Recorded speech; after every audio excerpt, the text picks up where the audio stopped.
guys, welcome back to another episode of Native. This is episode 4, and we've got Boston Switch in from Margaret River.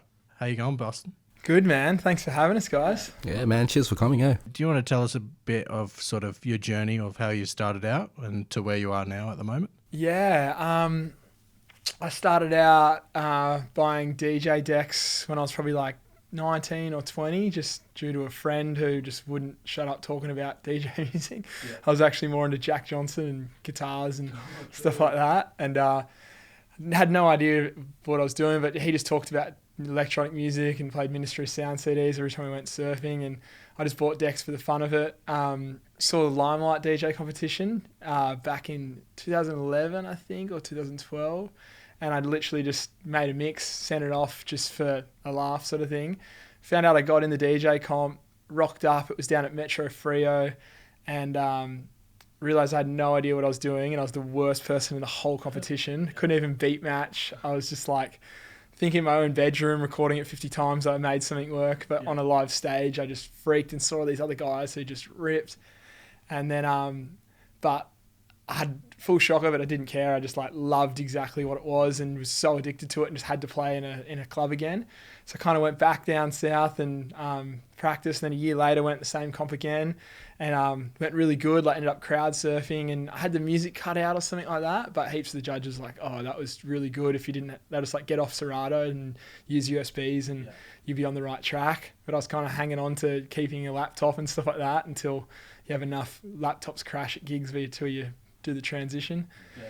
And then from then on, I kind of was just like hooked on it and just kind of started hustling. I was like going into festivals and stuff like that and they're planning little workshops and stuff like that and just like begging to get on lineups and putting up posters for them and kind of doing launch parties and trying to just play. I really focused on playing regional gigs just because I was from Margaret River and started playing hometown shows, realised you're not really competing against anything. It's like you can bring an event in and no one's really there. And then some new ideas. Yeah, and it's like it's exciting for them. Like instead of being oversaturated, it's like you can branch out. It's a little bit more effort. You got to travel and all that sort of stuff. But and like kind of promote in like foreign territory sometimes. But yeah, I kind of focused on that and then got a run of festivals and then I kind of led to trying to play overseas and stuff where I got to go to Indo and got a festival in Fiji through one of the DJ comps and then residencies in like Greece and Croatia and Thailand and then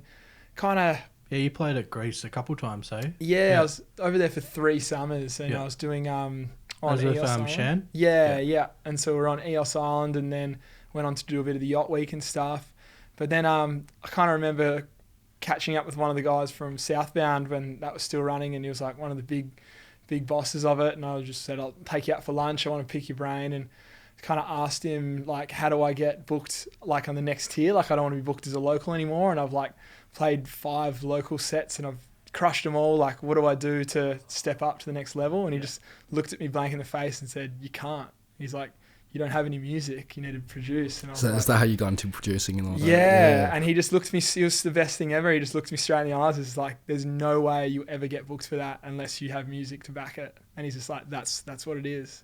And it was like really good to hear it so blunt, and I was just like, okay, I'll go. And then I kind of went and did some mixtape series that got some traction and stuff like that, but still wasn't really what he was talking about. He's like, no, you need original music. And then it was like this funny thing, because I'd really stoked and achieved all these goals I never thought I would imagine I could do, like play all these festivals and play overseas, but there was like a ceiling and it was just nothing else bigger was going to happen than that. I can't really climb. You just reached a threshold. Yeah. And you're just trying to figure out how to get through it. Yeah, and I was like, performance-wise, I was bringing CO2 cannons and toilet paper guns and just having all these extra things. It's like a wild party. Yeah, I was just like, anything you could do to make it better. And I was like, marketing heaps and collaborating with like surf sponsors and playing all the WSL after parties. I was like, but it just felt like that was it. Like there was nothing more past that. And I just noticed there was this big piece missing and it was music production.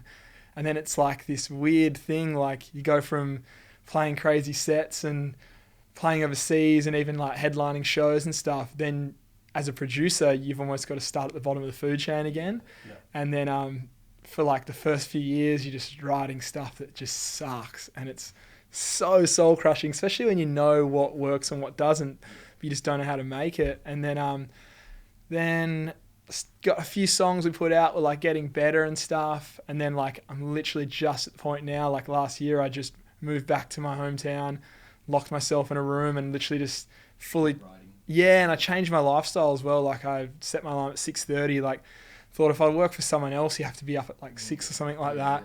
And why don't I do it for my own career? So I just started getting up at 6 and just looking after my health, like drinking smoothies and like getting in the ocean and working out just so like my brain would work better and I could sit in front of a computer for 10, 12 hours a day and just do as many tutorials and online courses. I did like the Hyperbits Masterclass and just as much study as I could. And I'm at the point now where I play my songs out in clubs and they don't clear dance floors. So I'm kind of at the point where I'm like seeing a bit of a light at the end of the tunnel, I think, but still a fair few years away. Like you see producers are doing it for like 10 years sort of thing. So that's how I kind of got to this point now. It's just kind of hibernated and then hopefully coming back more into the scene again and yeah, kind of get the momentum I had before I had production, but I really want to do what I did before with songs. It's like I was a shop with no stock in it, you know, but now I've got plenty of stock. I've got the music there. So yeah, that kind of gets me up to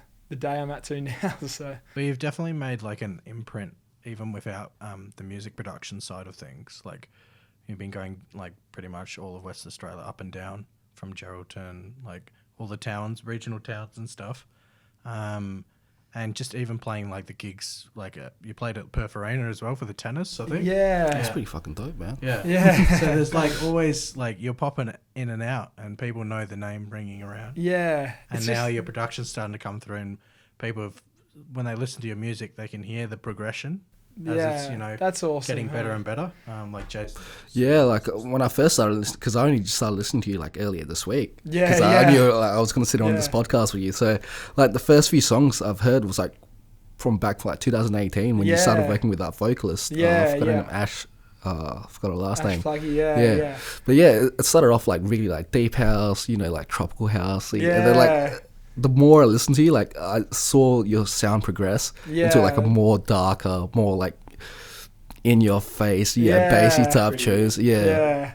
And it's funny, like, you definitely, because at the start we had no idea what we were doing. And so we're just trying to make stuff that people like. You're still trying to find your sound. Yeah, but at the start we just like wanted to make popular music, and then the further we got along, and probably the more ability I got as a producer and stuff like that, the more you still want people to like your stuff, no matter how cool someone is or what they say. You still has an impact on you, but like you definitely find your own little pocket a bit more, and you can kind of like steer more into a direction where you're like, I'm proud of this, and if other people like it, that's epic. Like that means so much more as well. But like you find the stuff that you like writing, and then but it's so hard to find that. I'm sure it's going to still change and tweak, but I definitely feel like there's a bit there. And even listening to like the first few songs I want to delete, I was sort of like, but I'm like, nah, they've got to stay there, and it's good to like know where you come from and show your progression as well. No, everyone will know.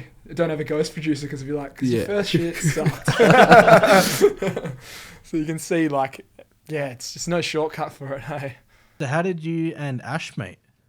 We met because you guys have been. There's a lot of features with you guys together. Yeah. But then there's also like, I know you guys have always like, I think DJ together as well. So we met at TAFE in Bunbury doing a sport development course the first year out of school.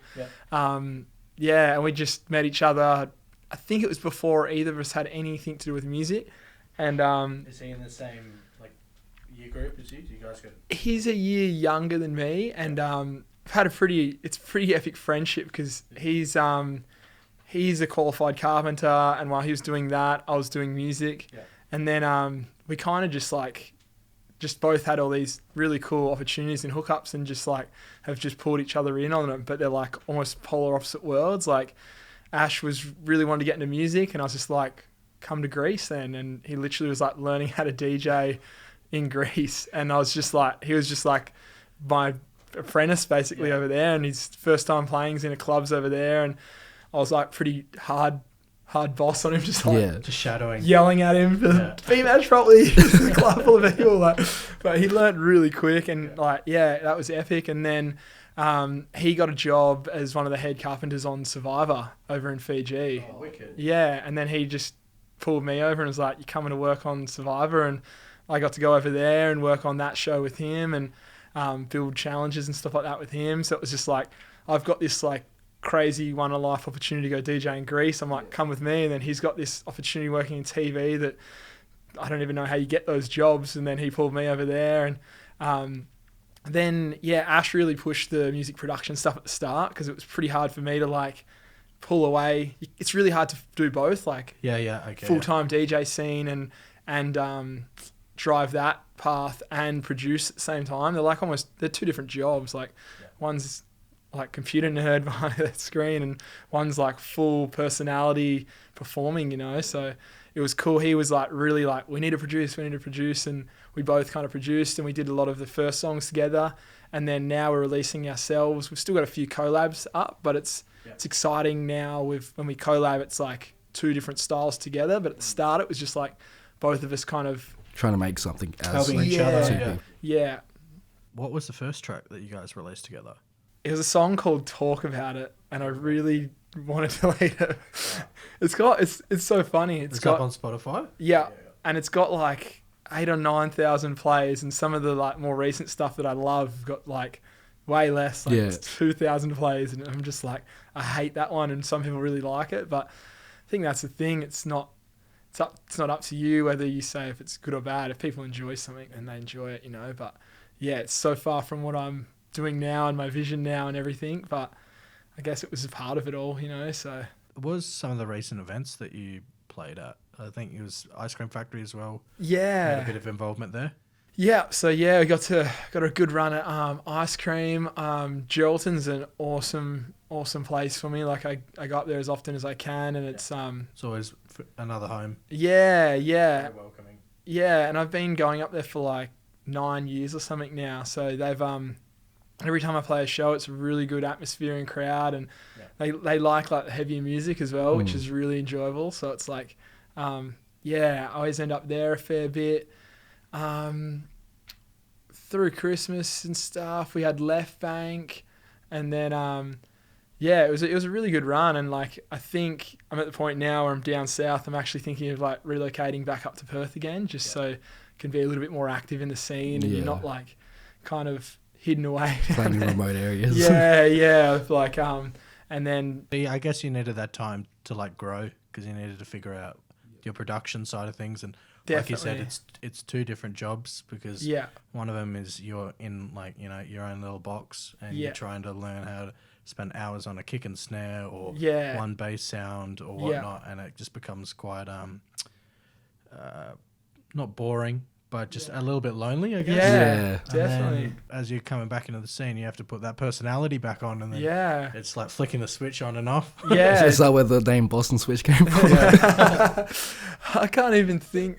So Boston Switch actually came when I was studying at SAE, and I lived in Secret Harbour, and I got the train Yeah. from Secret Harbour to Perth every day because being from country, I moved to the city for the first time, and I freaked out. I was like, this is hectic. I don't know how to do this. So my surfboard shaper, he hit me up and he's just like, if you want, come live at my house in, me and my wife got a spare room. You're more than welcome to stay, like super cheap rent. And I was like, oh, I'm super poor. He's just like, you can work in the surf shop on the weekends. Fully just like adopted me. And then, and it was a little bit more like the country. I was like a little bit out of the city a bit more.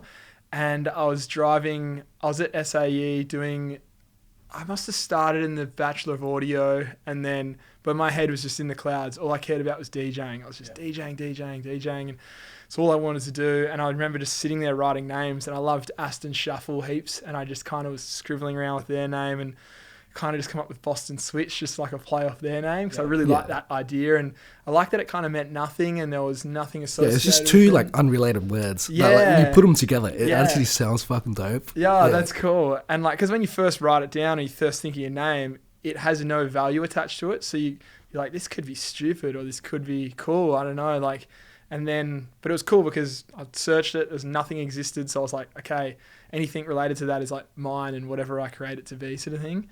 And then, yeah, it's just on the train from secrets to an SAE class. I just kind of wrote it down and ran with it. And then that was it. So, yeah. I think that's just how everybody discovers their names sometimes. Like even Post Malone is famous for his name generator. Oh, Yeah, that's how he got that name. And as well, like, what's your artist name? Dude, I don't have an artist name. Oh, mate. yeah. And then mine, Chemical Slip, is like off the chemical shelf when I was working in the kitchen yeah. as a chef. And I was like, oh, if I'm going to DJ and figure out like an artist name or whatever. And I was just like, and there was like a chemical called Slip. So I was like, all right, fuck it. Cool. Let's do it. And it's cool. It when has you- no relation to it. It's just a quick word. But it's something. It stood out. Like it shined for a second. You're like, that could be something, and you see what the potential is as well. And I say this to so many people, like especially like people that are just starting DJing production stuff like that. Like they're not pushing any of that sort of stuff, and they're just like, oh, I'm DJing these gigs and stuff like that. And then even especially if I book them for an event and they don't have socials yet, I'm like, that's my rule. You have to make socials before I book you. Like, Yeah, you gotta have a social. Yeah. yeah, and so that's like when I speak to like producers and stuff like that, they're like waiting till they get better or something like that, and I'm just like, do it Just now. go for like, it right 'cause now, eh? yeah, and it makes it a real thing. You're like, okay, you got a Facebook page, like, and then other people take you more seriously as well. They're like, oh, you're serious about it, so it must be a real thing now. And like, I remember when I did that as well. Like, as soon as I started doing it and started promoting it, inviting my friends to pages, and then you get your first gig and your second gig, and then it kind of actually becomes a real thing. But waiting for it to happen just like is almost stalling it, because the sooner you do it, like the further along you're going to be, sort of thing. So yeah, it's just, yeah, all it is just doing it properly, getting your favorite artist and getting a logo that you like and photos and kind of putting up a mixtape, and it's all real and ready to Just go. trying to make it look like a professional profile. Yeah. Like, yeah. Like a Even full-on if you- artist page, yeah. Even if you look at other artists, international artists that people idolize, you should always just maybe, take elements from them, or you're not copycatting, but you're referencing. Yeah, referencing. Yeah. Just like when you produce a song, you know? Yeah, you're just taking inspirations from Yeah. like things that you love and all that. Yeah. And then just creating it as your own. Yeah, and then making sure your quality is on the same par Yeah, as it yeah, as well. And that's like, yeah, I think it's and then like they even talk about now it's not good enough just to have good music. There's got to be like brand identity of something I just keep hearing. Marketing. And like it's got to be genuine, otherwise people just don't resonate with it, or they can feel, you can tell when something's not true, and like what does your music represent, and kind of like the whole story of the thing. And that's even like another whole project in itself. It's Because always the genuine is like the cream always rises to the top, because if there's just yeah, a lot of unknown people that are being fake or whatnot, yeah, it just falls through, because there's so much content that people are like, oh, well, I don't need to listen to you. yeah. There's like 5 other people waiting in line. Yeah, definitely. And I think also as well, like, if you love exactly what you're doing, like, I remember the first bit of the music production journey, I didn't love it at all. And it just because you suck at it, like, you just spend hours and achieve nothing. But then now I actually love doing it. Like, I write something and I'm really excited, and I'm excited to show my friends. And it means a lot to you. Like you're actually feeling it. Yeah. You're like, I'm putting my heart out there to the world.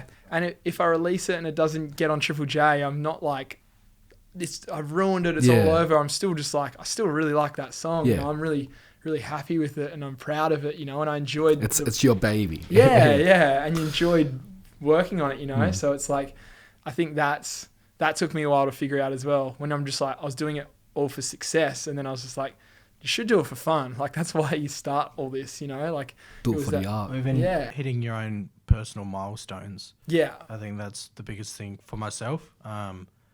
Just you have not really set goals, but like you're focusing maybe on a kick and snare or whatever. yeah, And you've spent, the whole session just on that to process it. And then once it just rings, it's like candy. yeah, You're pacing around the room. You're so happy that you've just, Yeah. you've accomplished it, yeah, because you've spent so long working on, trying to make a song, and there'll be like steps that maybe you might rush it too much. yeah. Or you don't know how that artist has gotten that sound, and Yeah. how does this work, and what plugins or VSTs to use. And I guess it's a learning curve for everybody. And I think what you said as well, like goals is so important. That's something like my manager drummed into me from day one. And I remember my first goal I ever wrote up on, we had a studio and heaps of DJs and producers would come in there, and I wrote up my dreams to play like one festival ever. and I was like freaking out about other people seeing it, and I was embarrassed that they were going to laugh at me and stuff like that. And then that first year came around, I played 5 in that first year, and I was just like, couldn't believe it. Like, my dream was 1 ever, and I hit 5, but I wrote it down, and it's like every time I went in there to work, I just saw it, and I was like, okay, it might remind me to message someone or send another email or record another mix or something. And then one year I didn't get booked for one of these festivals that I'd played at a few times, and I crushed every set, like packed, got sick photos, like played a really good set, played to like the genres and stuff like that, what they were after. And then I didn't get booked one year, and called my manager having a little whinge, just like, didn't get booked for that festival, I've crushed it every year. And he's like, would you write it down, your goals? Yeah. And I was like, no, but I played good last. And he's just like, so you didn't write it down, so you didn't focus on it, you didn't put any energy into it, you just expect you deserve that, do you? And I was just like, fuck. Yeah. I mean, yeah. And I was like, you're right. Like, I just thought I deserved to play because I played a good set, but probably didn't show interest in it. I probably didn't offer anything, like I would offer to market or promote or do something extra. I didn't give anything the to extra it. Mile that Yeah. would stand out a little bit. Yeah, and someone else probably did, and then that was like, well, of course they're a more suitable person to pick. I just thought I deserved it because I did good the year before, you know. And I was just like, okay, that was like a really cool thing to learn. Like, no, you actually have to like focus on things and write goals and put energy into it, and then it'll come back. There's no like excuses. Like, there's no shortcuts to it. Nah, even when I already achieved it, yeah. If I wanted to maintain it, I've still got to feed it. It's like, yeah, but it was, and it's just the same with the whole thing. It's like, I remember, I think it was Stereosonic or Future Music. I think you got to play just before Kaiser. Yeah. Is that Futures? Future Music, yeah. Because you played on one of the main stages. Yeah. Yeah. How was that experience? Oh, insane. And I played a pretty early set because I was like opening that stage, and it was amazing because I worked with Melon Events, who like ran heaps, and like they had us on summer days as well, and a few futures, and I was like so excited. They gave me like a really good opportunity, and I was playing, and then when Kaiser was meant to start, their plane was delayed, so they actually flew in late, and someone come up and tapped me on the shoulder like, oh, Kaiser are going to be about like 20-30 minutes late, is it okay if you play a little bit extra? And I was just like, could just see the festival piling in to come see them, and I was just like, fuck 100%, yeah, like, I'll help you guys out as long as you want. And I got to play in front of like twice as many people on like the biggest stage ever, and yeah, that was awesome. And then it was like crazy being on like backstage of like one of those stages, like with Hilltop Hoods, and like, yeah, it was it was a huge lineup that year as well, but it was, yeah, pretty surreal. Hey, yeah, I could imagine, and especially that set time. Yeah, it's like the sunset yeah set. It's like the golden hour that you want to play. Yeah, because it's like that transition where people just, you know, start fading into their, you know, little zones of which artists I want to see, but then there's people sitting at the back, because I was there for that set, you know, just drinking your drinks and slowly getting into the night, and it was, such a good set. And then just obviously Kaiser as well straight after. Yeah. So it really like vamped up. Yeah. And that's what was cool, was that I got that opportunity when they were late and people were rocking up for them, but then they kind of knew something was about to happen, but I kind of got to have that little moment. Yeah. So no, it was really good. I found like it was when it was like a full-time job to chase those opportunities, it was really good, and you kind of get a momentum. Yeah. And it's so hard to kind of do the music production thing and that at the same time. But like, yeah, it's, and I think the industry's changed so much. Like even the music and the genre I was playing back then is like, you wouldn't even play. Yeah, you can't even hear it now. Ministry of Sound sort of vibes. And even the lineups were different. Hey, it changes like every few years. Like there's big name acts that you see like probably 2 years in a row. Yeah. But then like the next few years you don't even hear them from them again. And you're just like, where did they go? And like the trends change, man.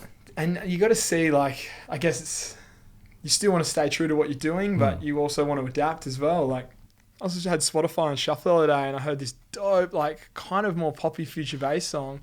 And I look and it was Jaws, and I was like, wow. But I was like, this is sick. It was like full LFO synthing. Like, it was like really, I would never have picked it was one of his tracks, but I listened to it and I loved it. And I was like even more inspired by him, because I'm like, oh, he's got it shows how like broad his like talent is, you know. It's like, so it was, I don't know, it was you can see that's like almost just throwing out feelers for different genres and staying, I guess, and also for yourself being creative as well. So Have you found that as well with yourself to make it different genres and stuff? Because you have got more of like a housey and tech vibes and stuff, and then from tropical vibes to more mid-tempo and darker tones.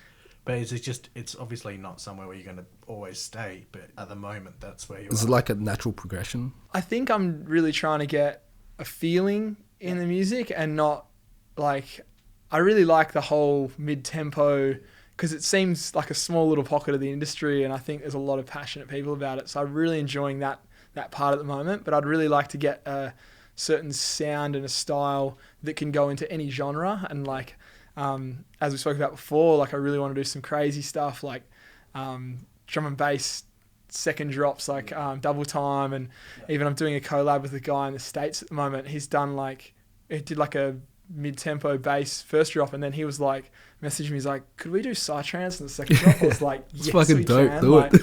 yeah, and because even for me when I heard it, it just like got me excited again, and like it was just like I didn't even expect it, and it's going to be on our track, you know. So to write something to that is awesome as well. So I think, yeah, having the same flavor and feeling and like I guess style, but just genre not being specific to it, but still would like people to be able to say hear a track and hear characteristics that I have in my or production styles or techniques sort of thing, I guess. So, but yeah, it's definitely not boxed in. It definitely sounds like you know where you're going at the moment. You've got the progression. What moves are you making at the moment? Like you've got a track coming out this week? Yeah, so I've got a release coming out tomorrow.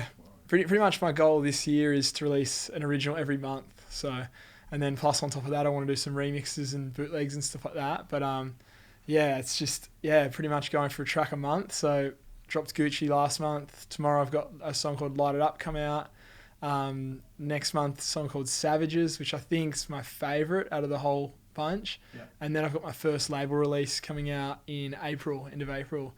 And that's on a record label called Crookwell Records over in Sydney. So, and then I'm kind of chasing my tail a little bit for the next month's release now, and I've got a couple of like projects in the works and stuff like that. But congrats on the label. Yeah, that's a big step. Yeah, thanks. Hey, and like I had a couple of remixes on labels and stuff, but to get an original on there feels like it's a huge achievement. Yeah, exactly. Yeah, and they're really cool. They're getting a remix pack for it. I've met like a couple of really sick producers over east. They're going to jump on the remixes, and they're all like crazy talented. So it's a cool like networking opportunity as well. And then as I mentioned before, like pretty much going to move back up to the city and try and like really get back in the scene and just go play more shows, but even just go to other gigs and just watch other artists and network a bit. Just to be involved there. And just be inspired as well. Being at those gigs is where it happens. And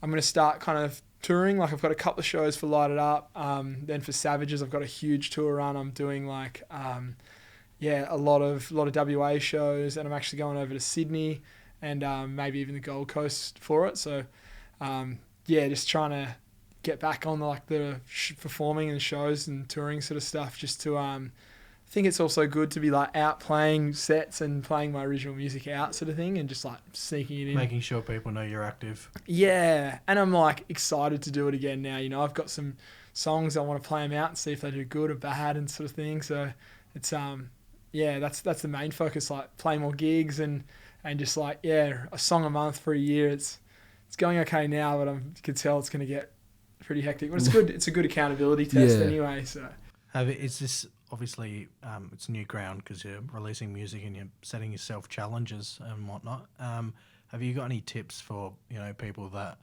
want to release music and sort of the steps to take when you want to release a track? Because it's not just about I'm going to release a track this week and then it's uploaded on SoundCloud. And you've asked your mum to share it or something. Yeah. Like, are there steps that you've just every song I got to do these steps before I can actually release? Yeah, so I'm at least getting it to up on the distributor, so I'm using like just DistroKid for independent releases. I'm getting it up like 6 to 4 weeks before, just so I can try get into Spotify playlists, or at least submit to them with enough time to get in. Using Submit Hub just to submit it to blogs, and just Spotify channels, YouTube channels. Also just like cold calling, just like sending emails to channels that I think are relevant to the music I'm posting. I'm also just doing a lot of content creation, so kind of similar artwork on all of it. I'm getting it like as much content creation as I can, so lyric videos. I've got like a glitch animation artwork video I post. I have a graphic, like an animator guy that does these crazy cool animations for me over in Sydney. And yeah, so I'm just getting him to do like edits for me as well, and I just kind of give him free creative reign. And then also just like a performance or a tour video with the song as well, and just trying to have as much content as I can to release regarding that song. And it's not like posting the same thing every day, but different content creation for that product. So I guess just and then I guess also just like having strong socials as well. It's also making me more active and more consistent as well. So, and then any other good thing about being independent is full creative control yourself. So I send it to my catalogue of songs coming up to clothing brands over East, and one really cool clothing brand called Wanderer. The guy there, he's interested in potentially being able to use it, sort of thing. But I just said, it's all yours, man. Like, I love your brand and what it represents and stuff like that. If you want the song, use it forever, whatever you want, and I'd just be grateful for the exposure and be part of your network, sort of thing. So just like, I guess, out of the box opportunities as well, like, and just, yeah, almost just like anyone can consume it and use it and have it and sort of thing. Like, I think that's a really cool mentality till someone else bigger, like some big label, comes along and says, hey, let's kind of lock it all down and we'll do all this extra stuff. Then it's kind of handing it over to them, and it's up to them, I guess. So, but it's fun being independent. I think it's like you can do whatever you want, all up to you, however you want to do it, I guess. So. And it's still the process of finding yourself as well, because if you signed on a label, I assume there'd be not hounding you, but restrictions. Yeah. You have to make a song That type of at set music, times and whatnot. Yeah. And I think you have to get at a stage where it just becomes muscle memory, so that when you get signed on, you'll be like, yeah, that's sweet, I can do that. Definitely. So you can still, keep your authentic sound, so you don't sort of lose under stress and whatnot. Definitely. And like, I've had a couple of official remix opportunities, and they're like, we need it in 2 weeks. And I used to be like, impossible, but now I'm like, okay, I can do that. Hopefully I'm not touring too much or playing too many shows, like, but it's just about me. Like, that was just the one thing I learned about production, is the faster I work and knowing shortcuts and having tools that are really helpful, the faster I work, the more creativity I can get out while it's there before it disappears. And the more inspired I stay on a song. If I'm lingering on a project for 2 months, totally sounds different from like where you began as well. And you hate it by the end exactly. of it. Yeah. I know how you feel. Yeah, so that's like, I was trying to, the faster you work, and then also like this song a month goal that I got this year, like, it's like almost like holding myself accountable for it, but it's almost like an apprenticeship as well. Like, if I finish 12 songs by the end of this year, I've learned something from the first 4 that I've finished now. So like, by the time I finish 12, I'm going to learn a ton of stuff, that I'll apply to the next project. Like, even new plugins that I get every time. Like, I've got a plugin that I can hear my old projects that I just released. I'm like, man, I wish I had that for this now, or, but it's a good little, good thing to hold myself accountable and also improve throughout this year, sort of thing. Where do you think you find inspiration for your sound? Like, is it a bit of like, because you say you getting yourself in a good mental state and you're looking after yourself and whatnot. Is it the environment that you're living in at the moment and the people that you surround yourself, or is it stuff like, off movies or TV shows or other people's music? Or I think it's a whole package, like you said there. Like, this year, like, now I'm eating super healthy. I've stopped playing video games. I've got a meditation app, so I just literally just stop stressing and playing things or sitting on my phone. Like, just listen to something that says breathe in, breathe out, stop thinking about stuff for 5 minutes, and working out, surfing, like all those things I know they just help me keep, because it's super stressful as well, like from everything from financially to health as well. Like it's not the healthiest environment, like late nights, drinking, like different body clock, like you're sleeping kind of irregular and stuff like that. So I'm trying to really counterweigh that. And then it's just like anything, the better you feel and the better the more you look after yourself, I feel like the better creative you can be.